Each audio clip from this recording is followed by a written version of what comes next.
काकाजी आलेले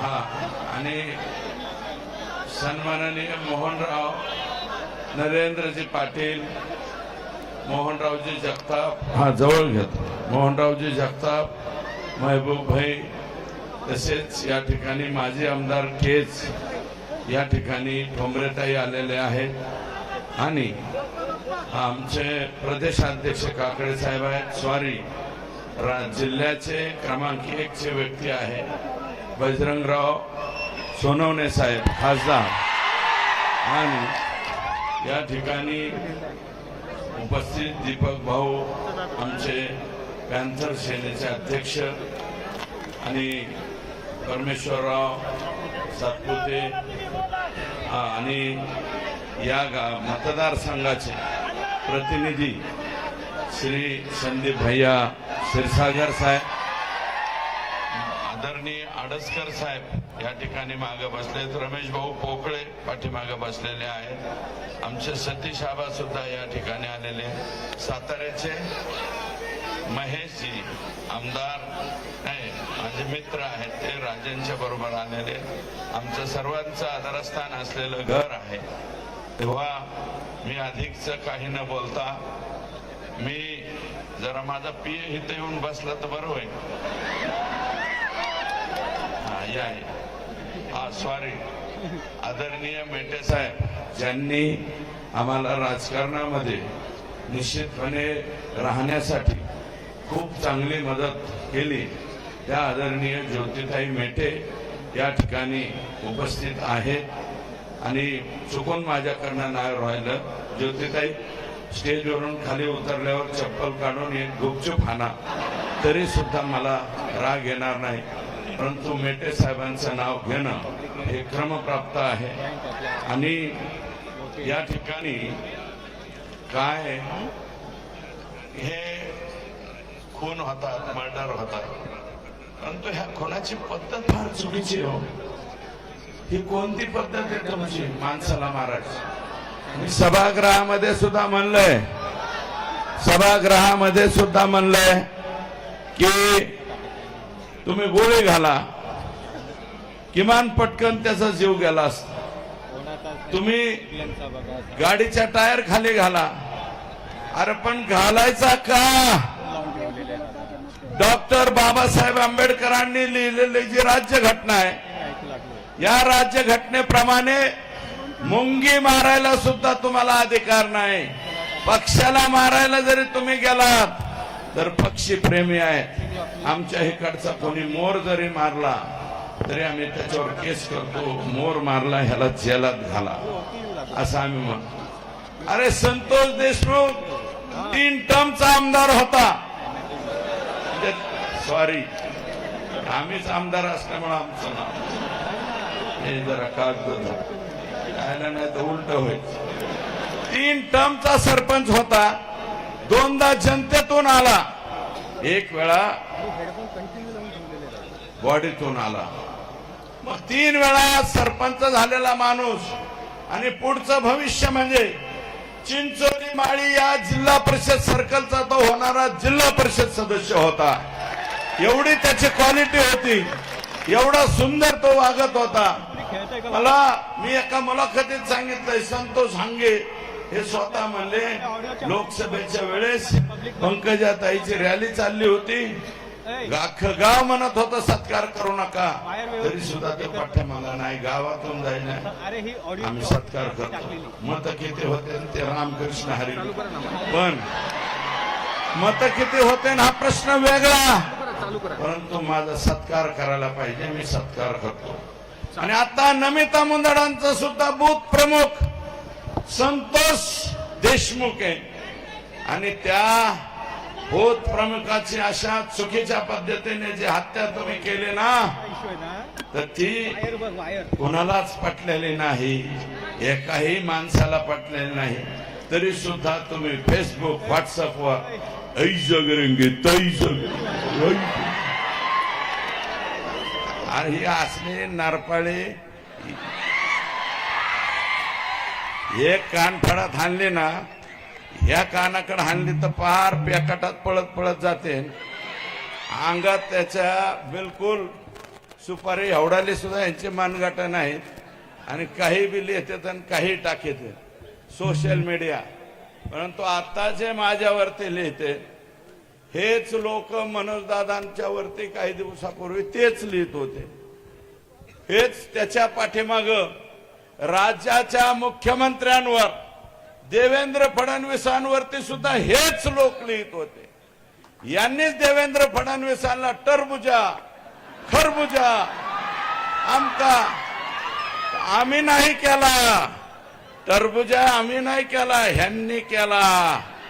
आणि तेच आज उठून मला शिव्या घेते, मला गाळ्या देते. याची अवकात काय, त्याची अवकात काय? अरे माझी अवकात काय? 80,000 मतदानांनी आणि या बीड जिल्ह्यात धनुभाऊ तुम्ही 1,42,000 मतांनी निवडून आले म्हणले.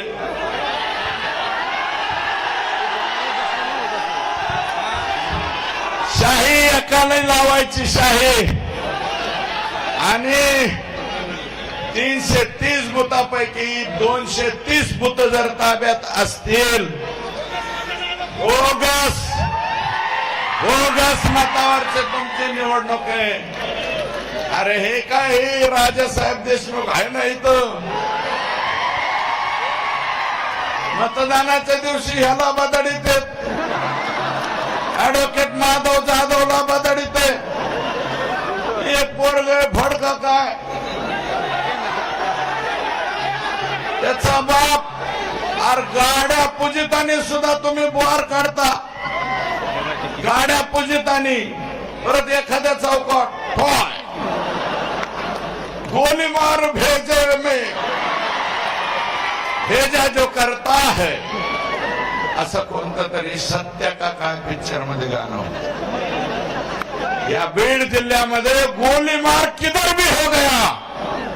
1200 ते 1300 लायसन्स ज्या ज्या कलेक्टरांनी दिले, ज्या एसपींनी त्याला संमती दिली आणि ज्या डीवायएसपींनी त्याला मान्यता दिली, या सगळ्यांवर कारवाई झाली पाहिजे असं माझं मत आहे.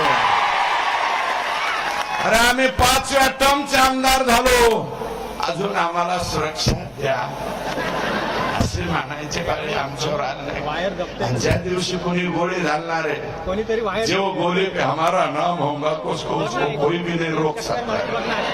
त्यामुळे घाबरायचं नाही. हे जे झाले, संतोष देशमुखला ज्या पद्धतीने मारलंय, अरे 2 लिटर रक्त त्याच्या बॉडीमध्ये, 56 ठोके, 6 जणांचे, 56 गुणिले 6 म्हणजे किती ठोके मारले त्याला तुमचं? 350 ठोके तुम्ही दिले. आणि त्याला दिल्याच्या नंतर सुद्धा 12 तारखेला माझा सवाल आहे आमच्या पंकुताईंना. पंकुताई, मला सवाल आहे तुमचा.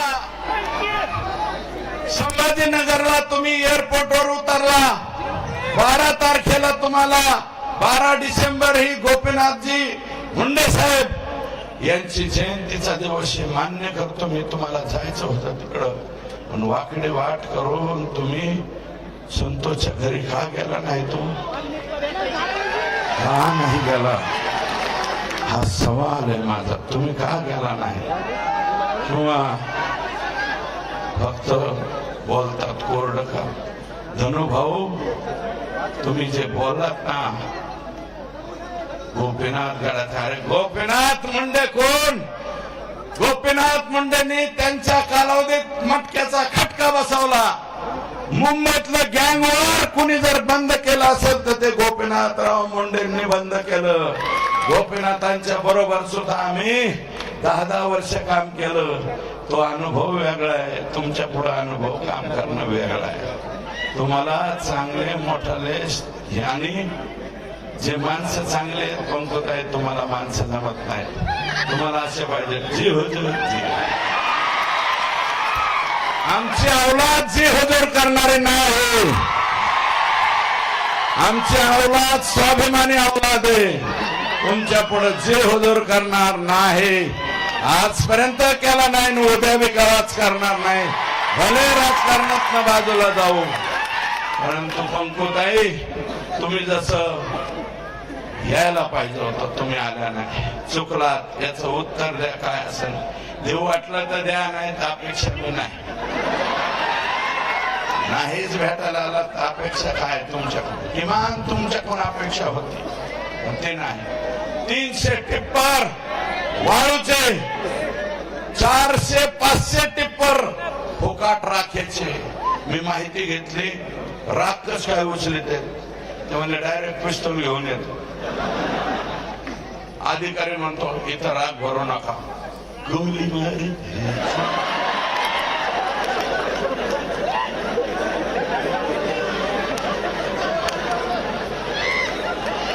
ढिसकाव, अशा प्रकारची भाषा, ढिसकावची भाषा त्या ठिकाणी होती.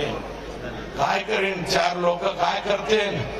50 लोक जर बंगाट होऊन पिस्तूल हे घेऊन राख म्हणजे आमचीच आहे.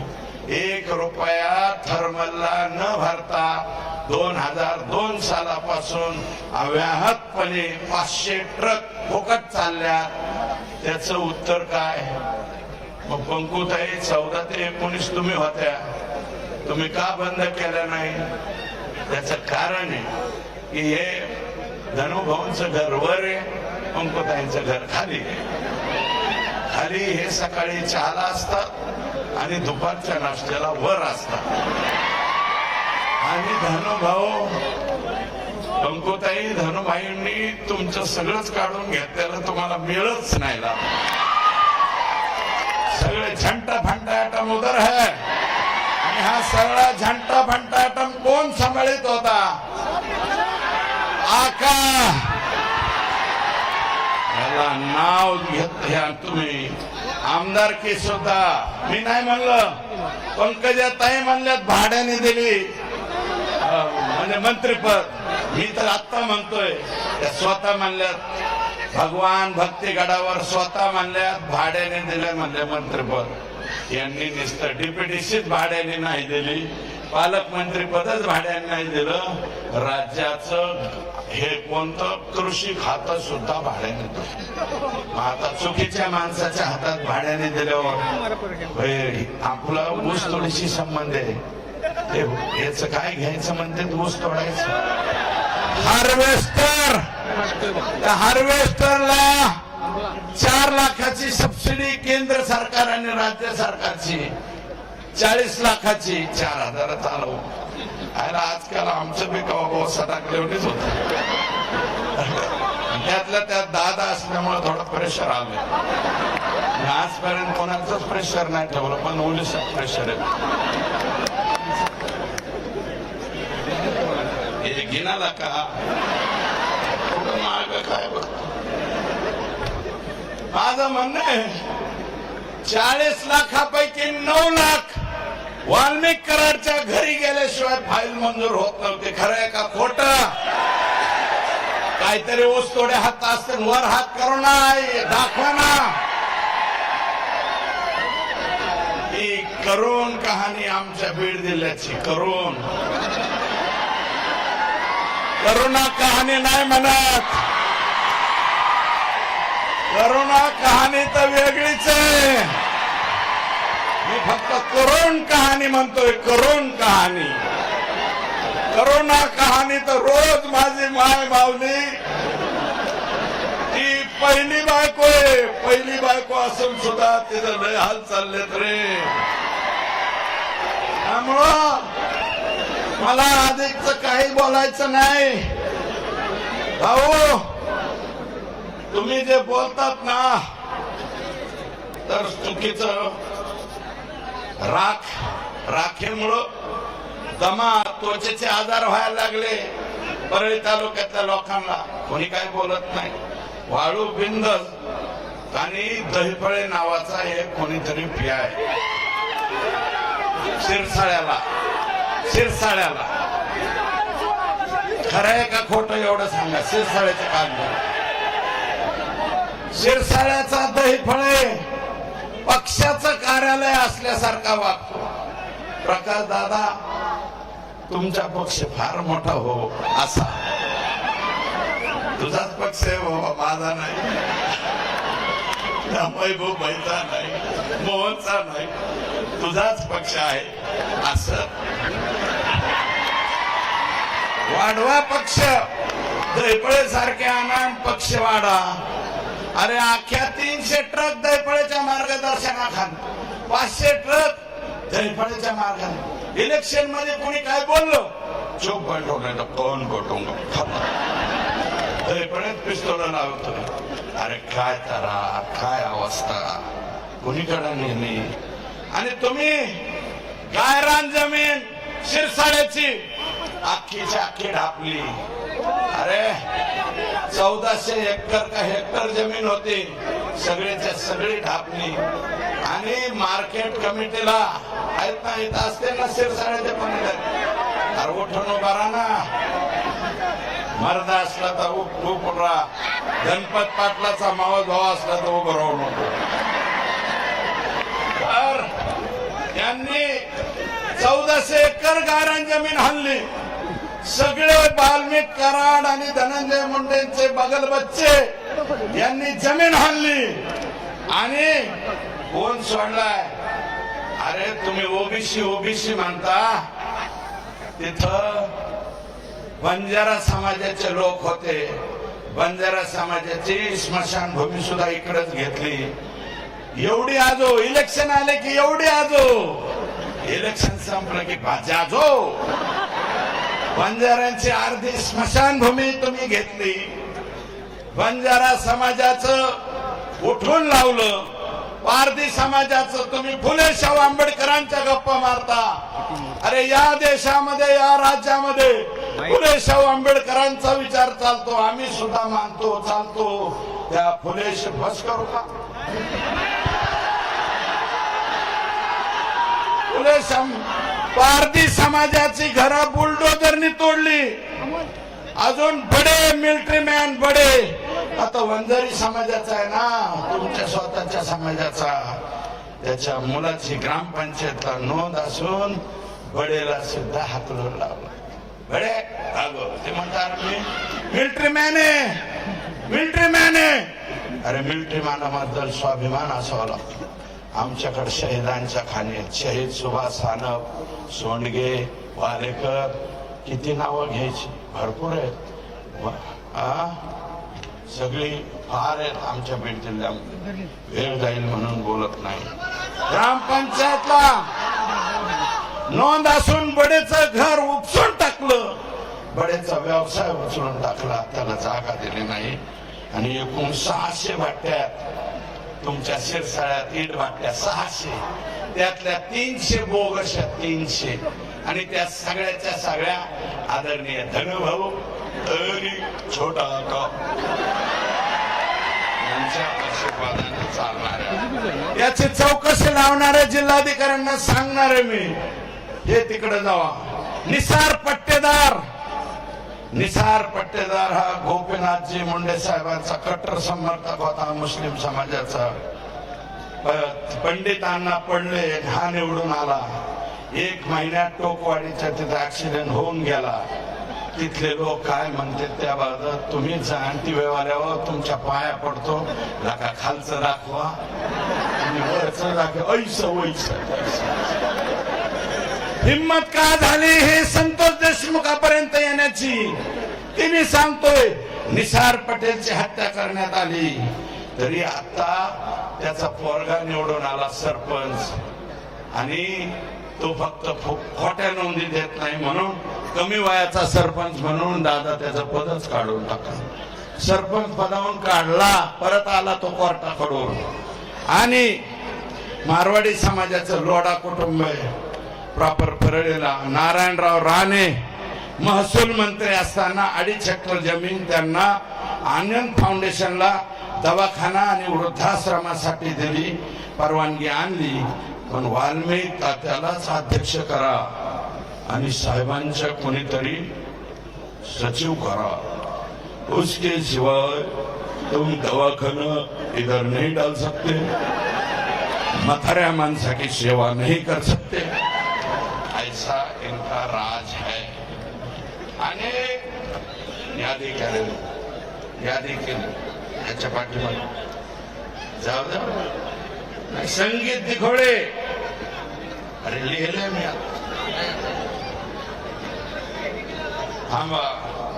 संगीत दिघोळे, वसंत गीते, किशोर फड, काका गर्जे, पांडुरंग गायकवाड, बंडू मुंडे, बापू आंधळे एवढे मर्डर झालेत.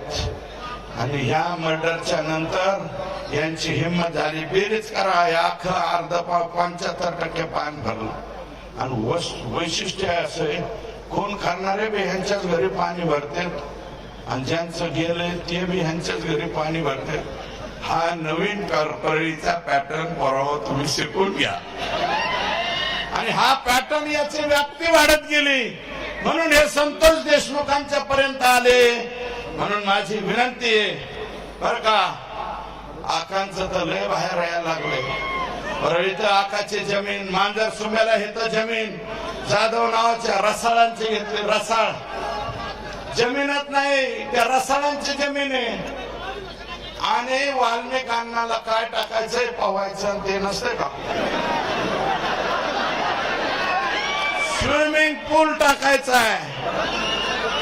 आणि जमिनी कुणाच्या बी उकरतो, वाटण त्याच्या जमिनी उकरतो. अरे सिकंदराला सुद्धा ही परवानगी नव्हती, ॲडॉल्फ हिटलरला सुद्धा नव्हती. नवीन ॲडॉल्फ हिटलर तयार झाला का काय भेट दिली, काय अत्यंत बेकारी. अध्यक्ष मांजर संभा, शिमरी पारगाव तालुका माजलगाव, दिघोळला तर आम्हाला कळतच नाही इतकी जमीन आहे आकाची. बीडपासून तर बीड शहर क्रॉस करून पलीकडे जमीन असेल. हे कुठून पैसे आले एवढे पैसे. आणि मी म्हणलंय आता इथं संदीप भाई आहेत, मी आहे, खासदार आहेत, प्रकाश दादा आहेत, 4 जण तर इथं झालो.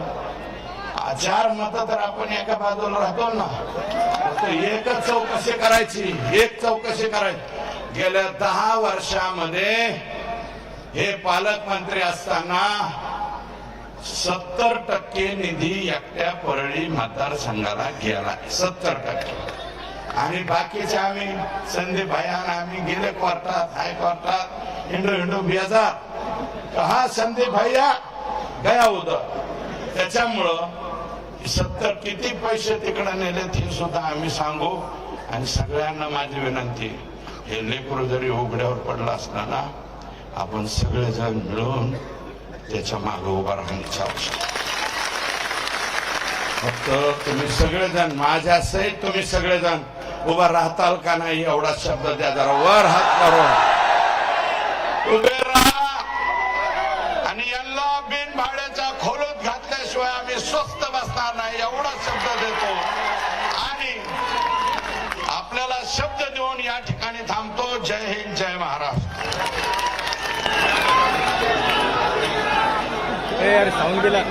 हॅलो, यानंतर आदरणीय जितेंद्र आव्हाड साहेब हे आपल्याला या ठिकाणी संबोधित करतील. या पुढे साऊंड गेला, साऊंड गेला, बाहेर साऊंड गेला, साऊंड गेला. त्याच्या इथून टाका भाई केबल, केबल काढ. इरफान साऊंड गया, इरफान, इरफान साउंड गया. अरे उधर से डालना, ये लेना भाई केबल, ये ले डाल उधर, ये ले. आज या विराट अशा माणुसकीचं दर्शन घडवणाऱ्या मोर्चाच्या मध्ये उपस्थित असलेल्या महाराष्ट्राच्या मातीवर आणि माणुसकीवर प्रेम करणाऱ्या सर्व माझ्या बंधू भगिनींना माझा मानाचा मुजरा. आल्यापासून ऐकतोय प्रत्येकाच्या भाषणात कुठेतरी जातीचा स्पर्श होतो. आपण या भिंती कधी तोडणार आहोत? संतोष देशमुख स्वतःच्या जातीसाठी नाही मिळाला. संतोष देशमुख भिंडचा चेहरा, देख अरे उधर वो बीड हा पुरोगामी जिल्हा म्हणून ओळखला जातो. अरे उधर की इसमें लगा ना. बीडचा इतिहास बघा. बीड मधला कधी काळी एकदा सोशलिस्ट निवडून आले होते, इरफान कधी एकेकाळी समाजवादी विचारांचे बबनराव ढाकणे निवडून आले होते, किशोर काकी निवडून आल्या होत्या. मेरी बात सुन. अशा वेगवेगळ्या विचारांच्या वेगवेगळ्या जातीच्या लोकांनी बीडचं प्रतिनिधित्व केलं, पण त्याला जातीचा कधी स्पर्शच होऊ दिला नाही. माझ्यासारख्या गेले 35-40 वर्ष राजकारण जवळनं बघितलेल्या एका कार्यकर्त्याला हे पाहून दुःख होतं की